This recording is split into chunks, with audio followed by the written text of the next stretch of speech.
Good morning everyone, welcome back to GK today. I hope आप सब बिल्कुल ठीक होंगे और आज हम डिस्कस करेंगे 24 मई के सबसे मोस्ट इम्पॉर्टेंट करंट अफेयर्स। आगे बढ़ने से पहले एक इम्पॉर्टेंट चीज़, कल एक मिस्टेक हो गई थी। मैंने दिबांग वाइल्ड लाइफ सेंचुरी को बता दिया था कि असम में है, बट ये अरुणाचल प्रदेश में है। ऑब्वियसली बिल्कुल ठीक बताया था आप लोगों ने। और ये जो इदुमिश्मी ट्राइब की बात हमने करी थी, ये ट्राइब भी अरुणाचल प्रदेश में है। ठीक है, आई डोंट नो कहाँ से वो मैंने असम बता दिया, but I am sorry for that. Correct answer इसका अरुणाचल प्रदेश है।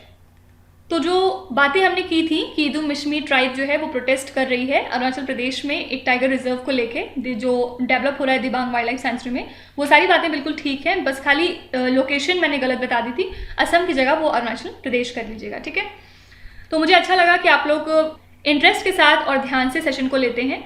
तो कहीं पे भी अगर मुझसे छोटी मोटी मिस्टेक इस टाइप की हो जाया करे तो प्लीज़ आप पॉइंट आउट कर सकते हैं कमेंट्स में। ठीक है, चलिए सेशन स्टार्ट करते हैं अपना।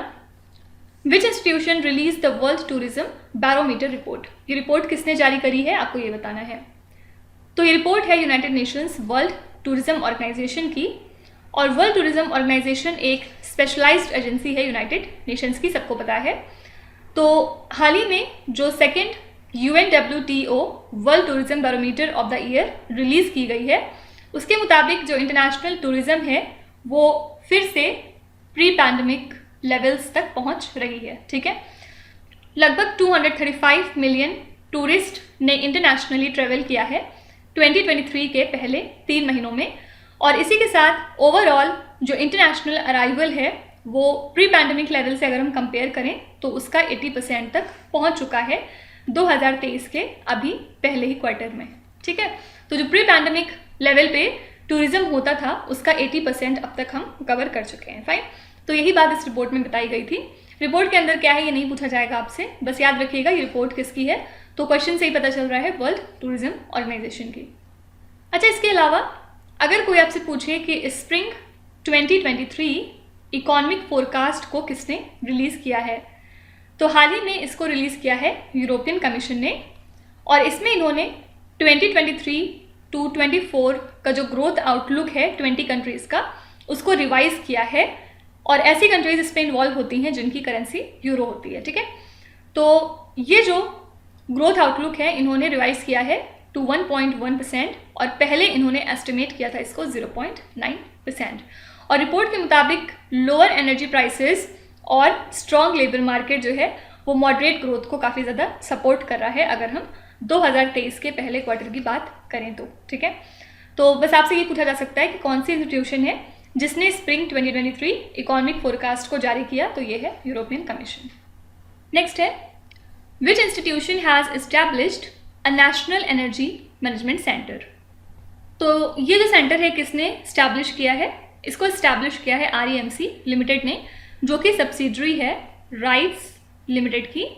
और इन्होंने इस्टेब्लिश किया इस नेशनल एनर्जी मैनेजमेंट सेंटर को अपने ऑफिस में। ठीक है, फुल फॉर्म क्या होता है REMC का?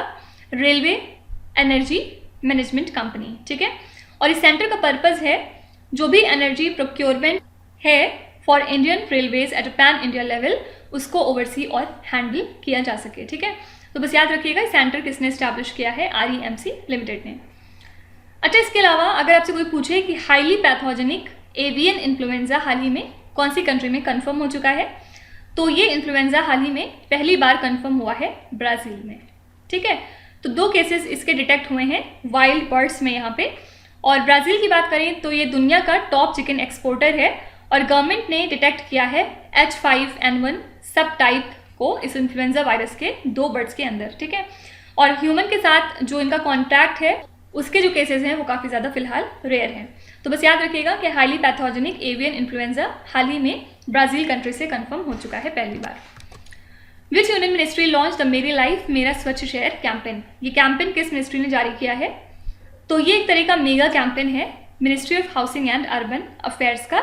इसका एम है जो RRR है, मतलब रिड्यूस, रीयूज और रिसाइकल कॉन्सेप्ट वेस्ट मैनेजमेंट में, उसको काफ़ी ज़्यादा प्रमोट करना। ठीक है, और साथ ही इस कैंपेन का एम है ऐसे सिटीज़ को हाईलाइट करना जहाँ पे आप RRR के सेंटर्स को स्टैब्लिश कर सकें, साथ ही साथ वन स्टॉप कलेक्शन सेंटर्स को बनाया जा सके जिसमें कि clothes, shoes, old books, toys, ये सारा कुछ कलेक्ट किया जाए, जिसके बाद इनको रीयूज़ और रिसाइकल किया जा सकता है। ठीक है, तो याद रखिएगा, मेरी लाइफ मेरा स्वच्छ शहर कैंपेन किसका है? Ministry of housing and urban affairs का।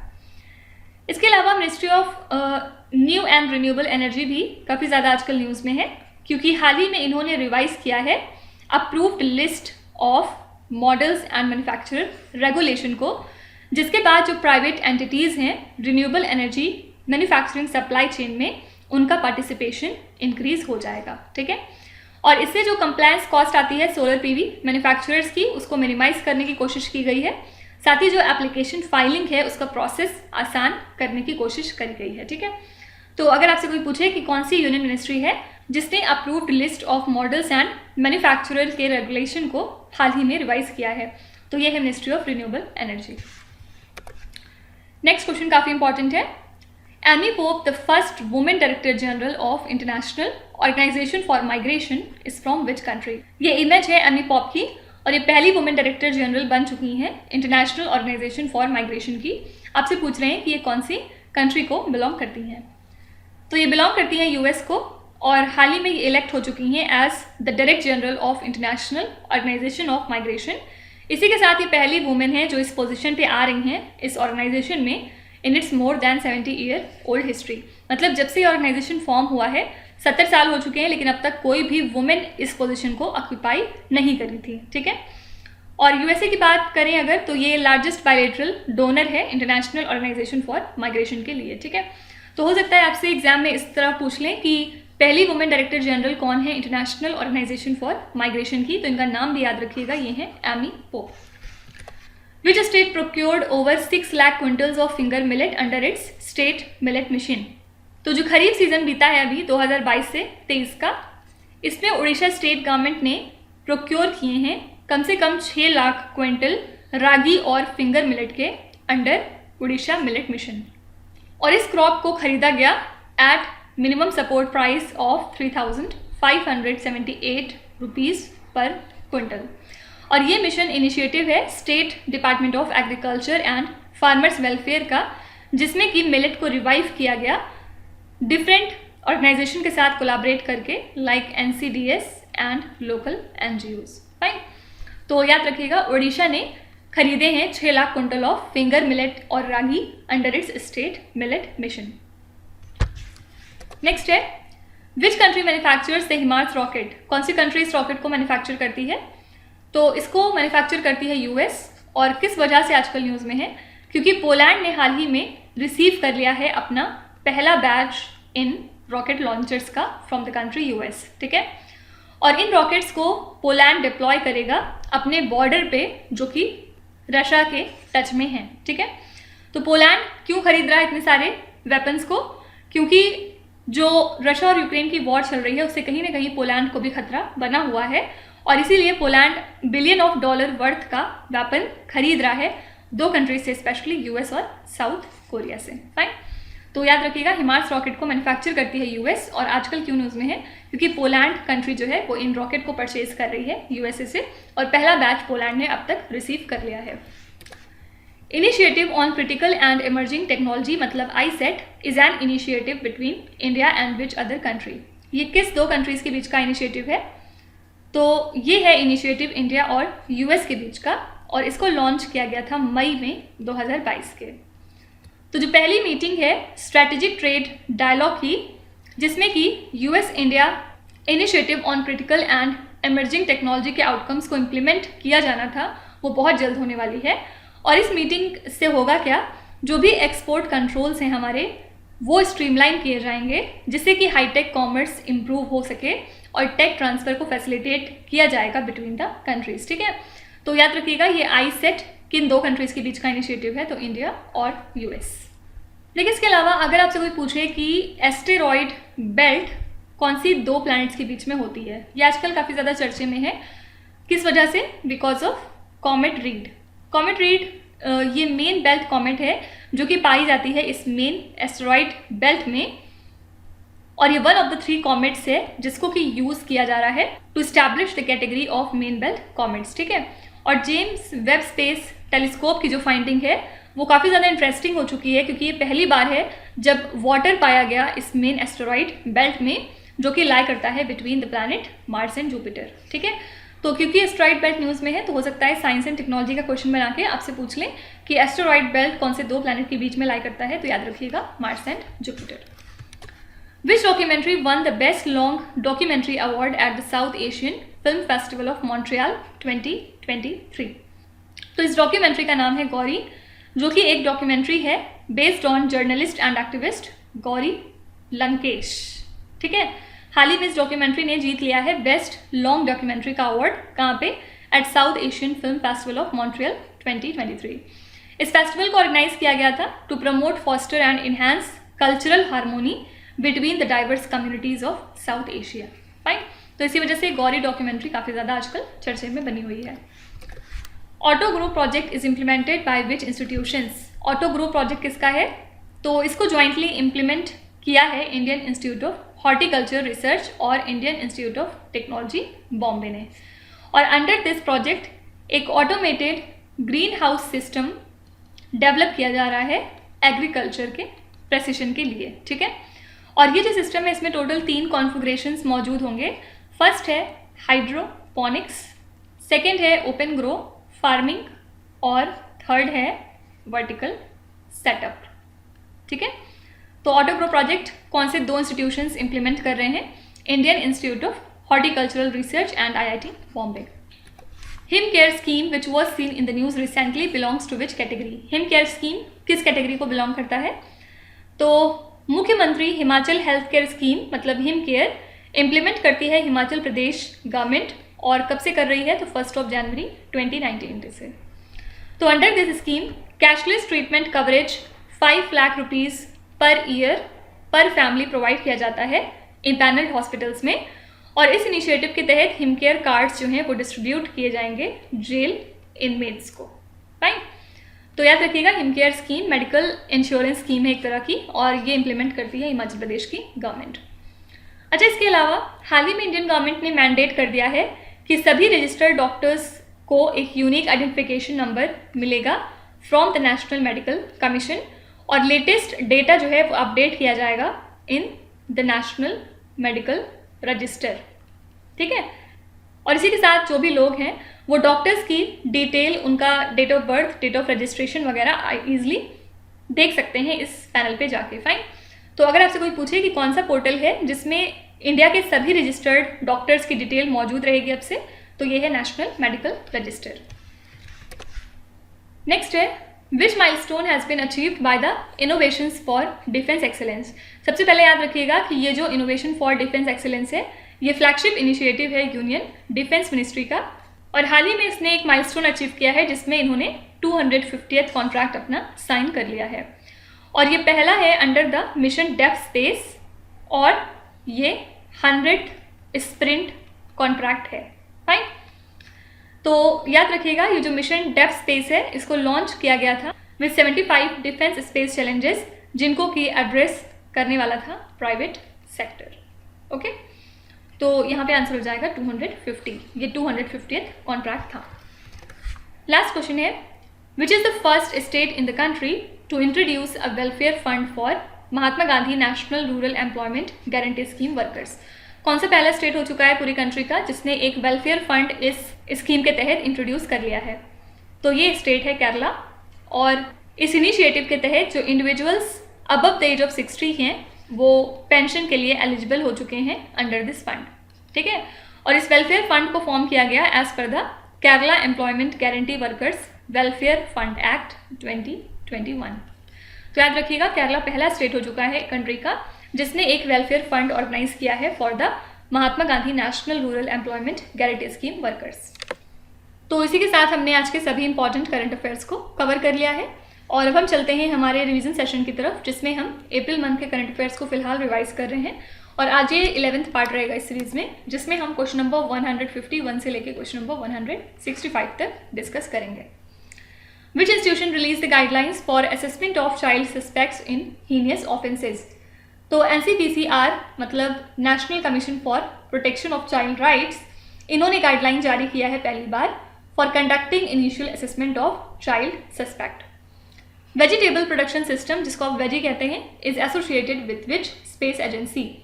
तो ये वेजी एक तरह का प्लांट ग्रोथ यूनिट है aboard the International Space station, और यहाँ पे कुछ दिनों पहले टोमेटो को ग्रो किया गया था, जिसके बाद ये वापस अर्थ पे लाया गया फॉर चेकिंग। और किसके हेल्प से लाया गया? तो यूजिंग स्पेस एक्स के कमर्शियल रिसप्लाई सर्विसेज। तो ये जो प्रोजेक्ट है ये नासा का है, ठीक है। विच city is the host of the G20 meeting of agricultural chief scientist? इसके लिए होस्ट सिटी है वाराणसी। और इसमें साइंस बेस्ड सॉल्यूशंस को प्रमोट किया गया ताकि हम सस्टेनेबल, रेजिलिएंट और प्रॉफिटेबल एग्री फूड सिस्टम को अचीव कर सकें। Bohag Bihu celebrated in which state और द यूनियन टेरिटरी? ये एक एथनिक फेस्टिवल है जो कि नॉर्थ ईस्टर्न इंडिया में सेलिब्रेट किया जाता है और स्पेशली असम में, फाइन। और ये एक तरह का नया साल है असम का। Pohela Boishakh marks the beginning of the new year in which Indian state? तो इसको आप बंगाली न्यू ईयर भी कह सकते हैं, और ये एक सिग्निफिकेंट कल्चरल फेस्टिवल है बांग्लादेश कंट्री का, साथ ही Bengal speaking states of India में including the West Bengal. Which bloc has set up a task force to monitor OpenAI's ChatGPT? Answer हो जाएगा European Union. Actually European Data Protection Board एक autonomous institute है जिसका काम है सुपरवाइज करना data protection regulation को within the European Union. और हाल ही में इन्होंने डिसाइड किया एक टास्क फोर्स सेटअप करने का, जिसकी हेल्प से ओपन एआई के ChatGPT को मॉनिटर किया जाएगा। याद रखिएगा, इटली कंट्री ने टेम्पररी तरीके पे बैन कर दिया था ChatGPT को मार्च मंथ में। The cabinet committee on security recently approved sector headquarters in which state और द यूनियन टेरिटरी? तो कैबिनेट कमिटी ऑन सिक्योरिटी ने हाल ही में अप्रूव किया है sanctioning of 7 battalions of Indo Tibetan border police and the 1 sector headquarters in Arunachal Pradesh. Metarhizium indicum which was seen in the news recently belongs to which species? तो ये एक तरह की स्पेशीज है फंगस की, और कुछ दिनों पहले इसको अ टीम ऑफ साइंटिस्ट ने डिस्कवर किया है। As per the banking on climate chaos report which is the top bank in financing fossil fuels globally from 2016 to 2022। तो इसके मुताबिक दुनिया के 60 सबसे बड़े बैंक जो हैं उन्होंने स्पेंड किए हैं $5.5 trillion for funding fossil fuel project since 2016, ठीक है। और याद रखिएगा JP Morgan Chase जो है ये top bank financing fossil fuel है globally from 2016 to 2022। The Bharat Gaurav tourist train was flagged off to mark the birth anniversary of which leader in the month of April? तो union tourism minister G Kishan Reddy ने flag off की है Bharat Gaurav tourist train को to mark the birth anniversary of doctor Bhimrao Ambedkar. कहाँ से? नई दिल्ली से, ठीक है। और इस 8 डे की विजिट पे जो ट्रेन है वो डिफरेंट सिटीज़ को कवर करेगी जो कि डॉक्टर भीमराव अंबेडकर की लाइफ से कहीं ना कहीं रिलेटेड हैं, like Sarnath, Sanchi, Rajgir, Nalanda, Varanasi etcetera. Which space agency launched the juice project? जहाँ पे जूस का फुल फॉर्म क्या है? Jupiter IC moons explorer project. तो ये प्रोजेक्ट है यूरोपियन स्पेस एजेंसी का, और इस प्रोजेक्ट को इन्होंने सक्सेसफुली लॉन्च कर दिया है जुपिटर के मून्स को एक्सप्लोर करने के लिए। Nagarjuna Sagar Srisailam tiger reserve is located in a region spanning across which Indian state? ये जो है टाइगर रिजर्व, ये लार्जेस्ट टाइगर रिजर्व है इंडिया का, जो कि आंध्र प्रदेश और तेलंगाना वाले स्टेट्स को कवर करता है। और स्मूथ ट्रैफिक फ्लो के लिए National Highways Authority of India ने इनेबल कर दिया है FASTag based payments at forest entry points across this Nagarjuna Sagar Srisailam tiger reserve. Which city is the host of the G20 space economy leaders meeting in India? तो ये meeting organise की गई थी शिलोंग में अप्रैल मंथ में, ठीक है। और इस मीटिंग को ऑर्गेनाइज किया गया under India's G20 presidency by the department of space. Which Indian state or the union territory announced Dr. Bhimrao Ambedkar Award for recognizing the people involved in the welfare of Dalits? तो Telangana government ने ये award announce किया है in the name of doctor Bhimrao Ambedkar, जिसमें कि ये decide हुआ है कि 51 करोड़ रुपीस का कॉर्पस गवर्नमेंट स्टैब्लिश करेगी, जिसके बाद हर साल 3 करोड़ रुपए तक का अवार्ड दिया जाएगा ऐसे लोगों को जो कि दलित के वेलफेयर में काम करते हैं।